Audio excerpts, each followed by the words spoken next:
korang punya telur susah nak matang dan mungkin you all nak cantikkan kualiti telur, nak bagi telur korang berkualiti dan sihat, korang boleh cuba 5-in-1 inositol yang mana saya akan tunjukkan demo. Macam mana kita makan ni, macam mana kita amalkan ni. So, untuk anda yang ada PCOS yang tengah TTC juga kena try Sebab Enman ni kita orang ada tengah buat promotion. Nampak tak you all yang ni?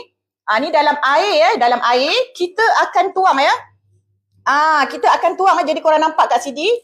Okey, dia ada dua flavor. Ada yang dapat warna orange, ada yang dapat warna purple. Purple tu adalah berries. So korang yang tak pernah cuba, kalau korang nampak dekat sini, dia akan jadi macam ni So bila kita bancuh, kita akan kacau macam ni. So korang amalkan setiap pagi, sekali sehari sahaja sebelum sarapan. Nampak tak? Jadi dah ada 5-in-1. Maksudnya korang tak perlu ambil vitamin D, tak perlu ambil CoQ10, folic acid. Benda yang sangat mudah dah ada semua. Sebab ramai juga yang tak pening, doktor saya nak travel, saya just bawa ni sahaja ke mana-mana, tak perlu risau saya nak bawa 5 jenis sebab dah ada everything. Dan yang bagusnya bantu kurangkan selera makan anda juga. Okey, jadi dia macam ni korang. Nampak?